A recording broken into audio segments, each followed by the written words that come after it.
बिस्मिल्लाहिर्रहमानिर्रहीम। अस्सलाम वालेकुम। शोहर को वारिस चाहिए था। नौकर ने चुप कर ये बात सुन ली। रात हुई तो कहने लगा, मालकन कुछ दिन मेरे घर गुजार, तेरे शोहर को वारिस मिल जाएगा। मैं परेशान थी। रात हुई तो चेहरा छुपाकर नौकर के घर चली गई। नौकर की बातचीत खुलने लगी, लेकिन मेरे होश उड़ गए जब उस रात वारिस की खातिर। मेरा नाम किंजा था। मैं सांवली रंगत लेकिन थी कि नकूश वाली लड़की थी। शादी के 6 साल तक अल्लाह ने मुझे औलाद की नेमत से महरूम रखा। जानी इसमें उसकी कौन सी हिकमत थी। मैं अल्लाह की इबादत करती थी और मज़ारों पर जाकर अपनी औलाद के लिए देसी घी की दिए जलाती थी, क्योंकि मेरा शौहर बहुत पैसे वाला था और उसने मुझसे ये शादी सिर्फ अपनी माँ की खातिर की थी। दरअसल उसकी माँ मेरी माँ की पक्की सहेली थी। दोनों का घर आस पास ही था, इसलिए दोनों एक दूसरे के घर आज़ादी से आती जाती थी। मेरे ससुर का अपना कारोबार था, जबकि औलाद के नाम पर सिर्फ मेरा शौहर ही था। इसलिए मेरी सास नोटों में खेलती थी, जबकि हमारे घर में सिर्फ गरीबी थी। हम 4 बहन भाई थे और कमाने वाला अब्बा था। ऐसे में हर आया हमारे घर फाके होते थे। मगर मेरी सास को इस बात का एहसास था, तभी तो वो अपने घर का आधा सौदा अम्मा के हवाले कर देती थी। माँ मना करती थी तो मेरी सास कहती थी कि तू मेरी पड़ोसन नहीं बल्कि बहन है। मैं ये कैसे देख सकती हूँ कि मैं तो रोज़ गोश्त बना कर खाऊं और तू और तेरे बच्चे भूखे रहें। हमारे पास अल्लाह का दिया सब कुछ है। मैं तो यूं भी घर आए किसी गरीब फकीर को खाली हाथ नहीं जाने देती। मैं 2 बहनों से छूटी थी। बड़ी हुई तो मुझे अपना होने वाला शौहर अच्छा लगने लगा। मोहल्ले के बाकी लड़कों की निस्बत वो काफ़ी समझदार और सुलझा हुआ लड़का था।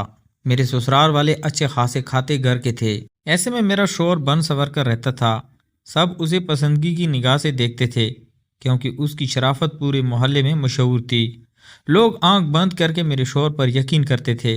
मेरा शौहर भी अपने काम से काम रखता था। मोहल्ले की तमाम लड़कियां मेरे शौहर के किरदार पर मरती थीं। वो चाहती थी कि एक बार मेरा शौहर उन्हें देख ले, क्योंकि सबको पता था कि मेरे ससुर का कारोबार अच्छा चल रहा है। सुपर मार्केट में 3 दुकानें भी थीं, जिनका किराया बहुत ज्यादा था। सब जानती थी कि आने वाले वक्त में मेरा शौहर ही ये सब कारोबार संभालेगा। हम लड़कियां तो होती ही पागल हैं। जरा सा कोई अमीर लड़का देखकर वहीं अपना दिल हार देती हैं। अच्छा ससुराल सबकी पसंद होती है, इसलिए लड़कियां ऐसे ससुराल और शौहर के सपने देखती हैं। इसलिए मैं भी चुपके चुपके यह सपना देख रही थी। सच कहूँ तो मेरी जिंदगी में अगर कुछ अच्छा था तो वो मेरा शौहर था। जिस तरह मेरी सास आज़ादी के साथ हमारे घर आती जाती थी, हम बहन भाई भी वैसे चले जाते थे। मेरी बहनों को टीवी के ड्रामों का बहुत शौक था, इसलिए वो हर वक्त कमरे में घुसी रहती थी। जबकि मैं अपने ससुराल पहुंच जाती थी, मेरी सास भी मुझे देखकर खुश हो जाती थी, क्योंकि मैं वहां जाती काम काज शुरू कर देती थी। हमारे घर रोज दाल या सब्जी बनती थी, मगर मेरा ससुर हर रोज मुर्गी का गोश्त ले आता था। वो तीनों कभी बिरयानी बना लेते थे या फिर रोस्ट। ऐसे में ये सारी चीजें मैं बना लेती थी, क्योंकि मेरी सास के घुटनों में हर वक्त दर्द रहता था। मैं अक्सर सोचती थी काश मेरा भी ऐसे ही ससुराल हो और मैं रोज मजे मजे के खाने बनाऊं। अब्बा ने बड़ी मुश्किल से दोनों बहनों की शादी की, तो मेरा शौहर अपनी तालीम मुकम्मल करके अपने बाप का हाथ बटा रहा था। ऐसे में मेरी सास अम्मा के पास गई और कहने लगी, तुम्हारी दोनों बड़ी बेटियों के वक्त मेरा बेटा पढ़ रहा था, इसलिए मैंने ये बात मुंह से नहीं निकाली, मगर अब मेरा बेटा कमाने लग गया और तुम्हारी भी आखिरी बेटी बची है, इसलिए हम दोनों अपनी इस दोस्ती को रिश्तेदारी में बदल लेते हैं। अम्मा ये बात सुनकर समझ गई। उन्होंने अब्बा से बात की तो अब्बा को क्या इतराज होना था। उन्होंने इस रिश्ते के लिए फौरन हाँ कह दी। रिश्ता पक्का होती है मेरे सास ने शादी की तारीख रख ली। ये देखकर मेरे वालिदैन घबरा गए, क्योंकि वो खाली हाथ थे। मगर मेरी सास ने कहा कि मुझे सिर्फ अपनी बहू चाहिए। इसके बाद मेरी सास ने शादी की सारी तैयारियां भी खुद की और मेरा जहेज भी बनाया।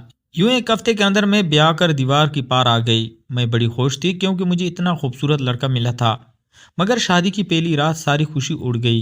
मेरे शौहर ने कहा मुझे अपनी जैसी खूबसूरत लड़की चाहिए थी, मगर मेरी माँ जिद पर अड़ गई, इसलिए मुझे तुमसे शादी करनी पड़ी। इसलिए किसी खुशफहमी में ना रहना कि मैं तुमसे प्यार करूंगा। ये सुनकर मैं उदास हो गई।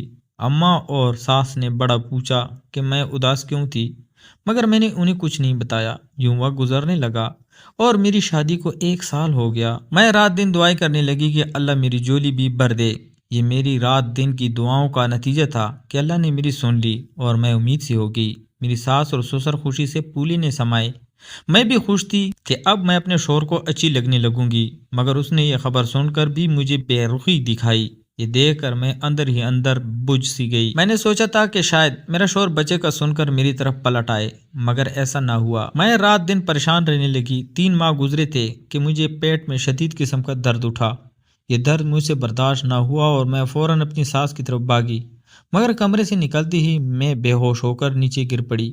مجھے اسپتال میں ہوش آیا۔ میں نے اپنے پیٹ پر ہاتھ رکھا تو چیخنے لگی، چلانے لگی، میرا بچہ کہاں ہے؟ مجھے اپنا بچہ چاہیے۔ یہ کہہ کر میں رونے لگی۔ نرس گھبرا گئی اور وہ میری ساس کو بلا لائی۔ ساس نے آتی ہی مجھے گلے سے لگایا اور تسلی دیتی ہوئی کہا کہ تمہارا بچہ پیٹ کے اندر مر گیا تھا، اس لیے تمہاری جان بچانے کے لیے آپریشن کر کے بچے کو نکال دیا گیا۔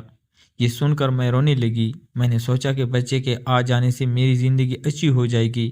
شوہر توجہ نہیں دیتا تو کیا ہوا، میں اپنے بچے سے پیار کروں گی، مگر یہ وسیلہ بھی ختم ہو گیا۔ میں اسپتال سے خالی ہاتھ آئی تو میری زندگی اور خالی خالی ہو گئی۔ شوہر نے جھوٹے منہ میں نہیں کہا کہ مجھے اس بات کا افسوس ہے۔ اس نے مجھے گلے سے لگا کر تسلی تک نہیں دی۔ میں نے خود کو تسلی دی اور دن یوں ہی خاموشی سے گزرنے لگے۔ ساس ہر وقت یہی کہتی تھی کہ خود کو سنبھالو، یہ پہلا بچہ تھا، اگر اللہ نے واپس لے لیا تو کیا ہوا؟ اللہ کے ہاں دیر ہے اندیر نہیں، اللہ تمہاری جھولی پھر سے بھر دے گا۔ مگر مجھے اپنی قسمت پر زیادہ یقین نہیں تھا۔ میں بہت مایوس ہو چکی تھی، اس لیے رات دن روتی رہتی تھی، اس سے بے خبر کہ اللہ نے مجھ سے ایک بچہ چھین لیا تھا، مگر اس نے سال کے وقفے سے ایک بچہ پھر میری جھولی میں بھر دی۔ اس بار میری ساس نے بڑی احتیاط کی اور مجھے بستر سے اترنے نہ دیا۔ میں ہر ہفتے چیک اپ کے لیے جاتی تھی۔ ڈاکٹر نے چیک اپ کے بعد تسلی دی اور کہا کہ میرا بچہ ابھی تک صحت مند تھا۔ میں بہت خوش تھی، مایوسی چٹ گئی تھی۔ اب میں خوش رہنے کی کوشش کرتی تھی تاکہ میں اس بار ایک صحت مند بچے کو جنم دوں، مگر قدرت کو کچھ اور ہی منظور تھا۔ 3 ماہ گزرے تھے کہ میرا بچہ پھر سے میرے پیٹ میں سوکھنے لگا اور میرے پیٹ کے اندر مر گیا۔ تب میں نے ایک بڑے ڈاکٹر کے پاس گئی تو اس نے میرے بہت سارے ٹیسٹ کیے اور کہا کہ مجھے ایسی بیماری تھی جس میں میرے بچے پیٹ کے اندر ہی مر جاتے تھے۔ یہ سن کر ہم سب مایوس ہو گئے۔ کیا فائدہ مجھ میں اور ایک بانجھ عورت میں؟ ہر سال بچے ہونے کا کیا فائدہ جب میری جھولی خالی رہے اور میں ایک بانجھ عورت کہلاؤں؟ اب محلے کے لوگ بھی مجھ پر باتیں کرنے لگے تھے۔ میرے ساتھ جن کی شادی ہوئی تھی ان کے گود میں اب بچہ تھا، مگر میری جھولی خالی تھی۔ میں اپنے شوہر کو ویسے بھی پسند نہیں تھی، اس لیے وہ بات بات پر اس چیز کا ذکر کرنے لگا کہ میرے گھر اب بچہ آ جانا تھا۔ میرے ساس سسر کو بھی پوتے کا ارمان تھا، مگر میں ان کی پسند تھی، اس لیے وہ اس بات کا ذکر کر کے مجھے اداس نہیں کرنا چاہتے تھے، لیکن ان دونوں کو بھی پوتے کا ارمان تھا۔ اس دوران کئی سال گزر گئے، مگر میری جھولی خالی کی خالی رہی۔ دوسری طرف میرا سسر مر گیا، اسے اچانک دل کا دورہ پڑا۔ سارا کاروبار میرے شوہر کے ہاتھ میں آ گیا، اسے روپے پیسے کی کمی نہیں تھا، اب اور سج سور کر رہنا تھا۔ میں اس سے کئی سال بڑی لگنے لگی کیونکہ اولاد کی کمی مجھے اندر ہی اندر کھائی جا رہی تھی۔ سسر کے بعد ساس نے بستر پکڑ لیا تھا۔ میں ڈرنے لگی کہ اگر میری ساس مر گئی تو میرا شوہر اور دلیر ہو جائے گا، وہ سب پر بھاری پڑ جائے گا۔ اس کے پاس پیسہ تھا، وہ کسی لڑکی سے دوسری شادی کر لے گا، کیونکہ اس کے پاس یہی وجہ کافی تھی کہ میں اسے بچہ نہ دے سکی۔ اس نے کئی بار میری ساس سے دوسری شادی کی بات کی، مگر وہ ہر بار اسے یہ کہہ کر چپ کرا دیتی کہ اب کچھ سال انتظار کر لو، مگر میں جانتی تھی کہ میں پہلے سے اپنے شوہر کو اچھی نہیں لگی تھی۔ وہ اپنی پسند سے شادی کرنا چاہتا تھا، لیکن وہ میری ساس سے ڈرتا تھا۔ پھر ایک دن میری ساس کی طبیعت بہت خراب ہو گئی۔ ہم اسے زندہ اسپتال لے گئے، مگر مردہ حالت میں گھر لے آئے۔ ساس کے مرتے ہی گھر ویران ہو گیا۔ شوہر گھر سے باہر رہتا تھا۔ میں سارا دن گھر میں روتی رہتی اور سوچتی کہ کاش میرا بچہ ہو جائے تاکہ اس گھر میں چہل پہل ہو جائے۔ ساس کے مرتے ہی میرا شوہر دلیر ہو گیا۔ اس نے مجھ سے کہا کہ میں یہ گھر بیچ کر دوسرا گھر لے رہا ہوں۔ یہ سن کر میں چونک گئی۔ یہاں ساتھ ہی میرا میکا تھا، میں اداس ہوتی تو وہاں چلی جاتی تھی۔ اگر ہم دوسرے گھر چلے گئے تو میں کس کے ساتھ اپنے دل کی باتیں شیئر کروں گی؟ مگر شوہر اپنی مرضی کا مالک تھا، اس نے فیصلہ سنا دیا۔ میں نے نیا گھر دیکھ لیا تھا، اس لیے ہم نئے گھر میں شفٹ ہونے کے لیے سامان پیک کرنے لگے۔ تبھی ایک دن محلے کی ایک عورت آئی اور اس نے مجھے میرے شوہر کے بارے میں ایسی بات کہی جسے سن کر میں سکت رہ گئی۔ پہلے تو میرا دل کیا میں اس عورت کا منہ نوچ لوں، کیونکہ اس نے یہ بات کر کے مجھے بہت دکھ دیا تھا۔ फिर मैंने खुद पर जब्त कर गई कि जानबूझकर मेरे शोहर को बदनाम करने के लिए ऐसा कह रही है, क्योंकि उसकी बेटी के रिश्ते से मेरी सास ने एक मर्तबा इनकार कर दिया था। वो भी बेटे की शादी नहीं करना चाहती थी। इसलिए वो मेरे पास आई और राजदाना अंदाज में कहने लगी कि अपने शोहर पर नज़र रखो। मुझे बड़े पक्के जराए से खबर मिली है कि तुम्हारा शोहर आजकल किसी औरत के साथ बाजारों में फिर रहा है। ये सुनकर मैं धक रह गई। वो औरत कहने लगी, अरे ना तुम्हारी कोई नंद है और ना कोई रिश्तेदार, फिर तुम्हारा शोहर किस औरत को बाजार में ले घूम रहा था? मुझे तो लगता है तुम्हारा शोहर दूसरी शादी के चक्कर में है, क्योंकि हर मर्द को बच्चा चाहिए। तुम्हारे शोहर का इतना रुपए पैसा है, इसको अपना वारिस चाहिए होगा, क्योंकि मर्द किसी बांझ औरत के साथ ज्यादा देर नहीं रह सकता। ये कहकर वो चली गई और मेरा दिल ये सुनकर चिलनी हो गया। इसका बताने का अंदाज ऐसा था कि एक बार तो मेरा भी दिमाग घूम गया। मेरा शोहर और किसी औरत के साथ ऐसा कैसे हो सकता था? मैं जानती थी कि वो शादी करना चाहता था, मगर इतनी जल्दी नहीं। उसका मुझे अंदाज़ा नहीं था। ये सुनकर मैं रोने लगी। मैं अपने शोहर से किसी किस्म की शिकायत नहीं करती थी। इसने भी औलाद की खातिर दूसरी शादी नहीं की थी, तो मैं भी उसे किसी काम से नहीं टोकती। वो जहाँ मर्जी आता जाता, मैंने कभी नहीं पूछा। मैं शोहर का ध्यान रखती थी ताकि वो दूसरी शादी ना कर ले।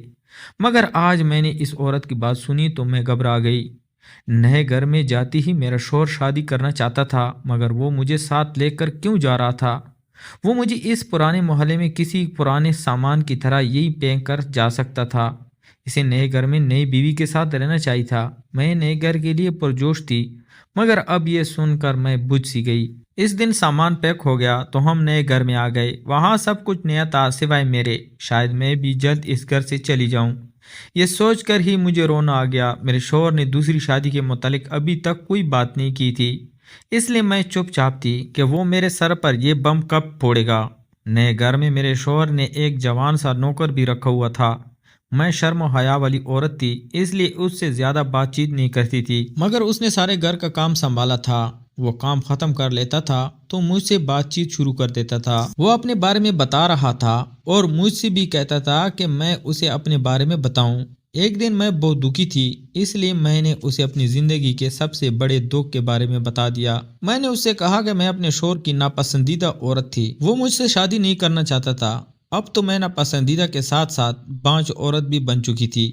वो नौकर था, इसलिए मैंने उसके सामने अपने शोहर की ज्यादा बुराई नहीं की थी। मैंने सोचा कहीं ये मेरे शोहर का जासूस ना हो, लेकिन वो ऐसा नहीं निकला। नौकर के बारे में मेरा शक गलत निकला। एक दिन वो बाजार से सौदा सरफ लेकर आया तो कहने लगा, आज मैंने मालिक को किसी लड़की के साथ देखा। मालिक उसे शॉपिंग करा रहा था। वो दोनों बहुत खुश लग रहे थे। ये सुनकर मैं रोने लगी। मेरी तो किस्मत ही खराब है। अल्लाह ने मुझे औलाद नहीं दी तो इसमें मेरा क्या कसूर है? ये बात सुनकर नौकर ने कहा, आप किसी डॉक्टर को चेक करवाएं। ये सुनकर मैं कमरे में गई और उसे सारी डॉक्टरी रिपोर्ट दिखा दी। वो ज्यादा पढ़ा लिखा नहीं था, इसलिए रिपोर्ट को परे धकेल कर कहा कि मालकन, आपकी इस बीमारी का इलाज मेरे पास है, मगर वो मैं तभी बताऊंगा जब आप ये बात किसी को नहीं बताएगी। ये सुनकर मैंने उससे वादा किया कि अगर तुम्हारे इलाज से हमारा बच्चा हो गया तो मैं ये राज अपने सीने में महफूज रखूंगी। नौकर ने वो इलाज मेरे कान में बता दिया। उसे सुनकर मैं शर्म से सुर्ख पड़ गई। मैंने सोचा कि ये बात अगर मेरे शोहर को पता चल गई तो वो मुझे खड़े खड़े तलाक दे देगा। ये बात मैंने नौकर से कही तो उसने मुझसे कहा कि मालिक वैसे भी आपको पसंद नहीं करते, वो आपसे नाखुश रहते हैं, वो दूसरी शादी का सोच रहे हैं। अगर आपने इनको बच्चा नहीं दिया तो उन्हें दूसरी शादी की वजह मिल जाएगी। ये बात मेरे दिल को लग गई और मैंने नौकर की बात मान ली। नौकर ने कहा, मैं पूरी कोशिश करूंगा कि ये बात मालिक को पता ना चले। इस रात मेरे शोहर ने कॉल की और कहा कि मैं रात को देर से घर आऊंगा। ये सुनकर मेरा काम और भी आसान हो गया। उस रात नौकर ने बड़ी खामोशी से मेरे कमरे के दरवाजे पर दस्तक दी। मैं बेताबी से उठी और उसके लिए दरवाज़ा खोल दिया। मैंने कमरे की लाइट बुझा दी। उसके बाद उसने वही किया जो मुझे मेरे नौकर ने बताया था। अगली सुबह हुई तो मेरा शोहर घर में ही था। नौकर ने मुझे इशारे से बुलाया और मेरी मुट्ठी में एक कागज़ दे दिया और कहने लगा, आज रात भी हम वही करेंगे जो रात हम दोनों ने किया था। यह सुनकर मैंने सर हिला दिया और अपने कमरे में आ गई। मेरा शोहर मुझे शक की निगाह से देखने लगा। कल जब मैं अपने कमरे में आया था तो बेड पर नौकर की चादर पड़ी हुई थी। नौकर की ये चादर हमारे कमरे में क्या कर रही थी? ये सुनकर मेरे होश उड़ गए। मैंने वो काम शोहर के आने से पहले मुकम्मल कर लिया था, मगर न जाने ये गलती मुझे कैसे हो गई। खैर, नौकर ने मुझे समझाया था कि मुझे अपने शोहर से डरने की ज़रूरत नहीं थी। हम दोनों इससे चुप कर कोई गलत काम नहीं कर रहे थे। अगर उसका काम से मेरी औलाद हुई तो मेरा शोहर भी तो बाप बन जाएगा। उसे अपने रुपए पैसों का वारिस चाहिए था। यह सोचकर मैं दलेर हो गई और अपने शोहर से कहा कि वो हमारे घर में काम करता है, वो हर जगह आता जाता है, हो सकता है कि वो हमारे बेडरूम की सफाई करने आया हो, इसलिए उसकी चादर यहीं रह गई होगी। मैंने वजाहत की तो मेरा शोहर उठकर मेरे करीब आ गया और कहने लगा, ठीक है, लेकिन आइंदा इसे बेडरूम में मत आने देना। ये कहकर वो बाथरूम चला गया और अंदर ही अंदर में खुश होने लगी। नौकर ने सही चाल चली थी।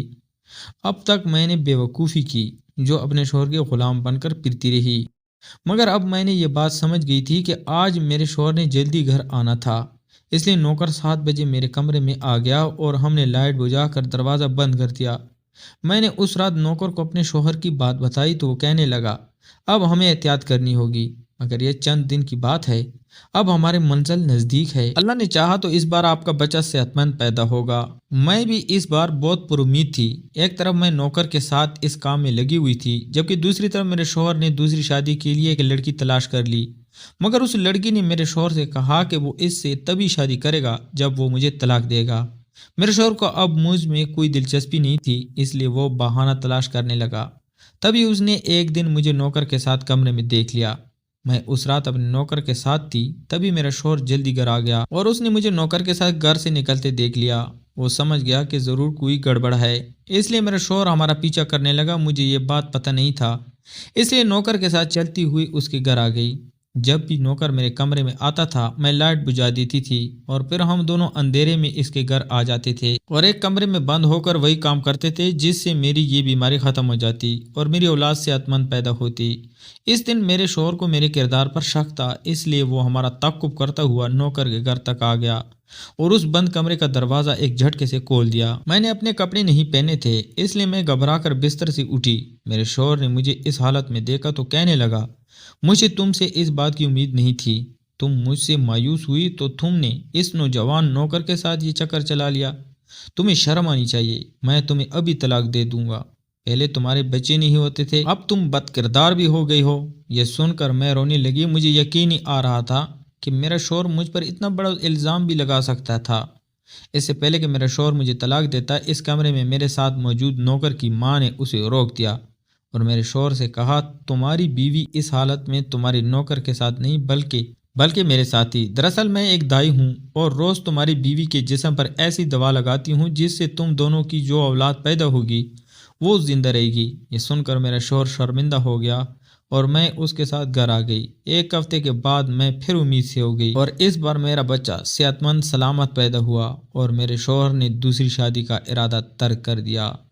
तो प्यारे दोस्तों, मैं उम्मीद करता हूँ आपको आज की कहानी पसंद आई होगी। अगर आपको हमारी कहानियाँ पसंद है तो हमारे चैनल को लाइक और सब्सक्राइब करें। शुक्रिया।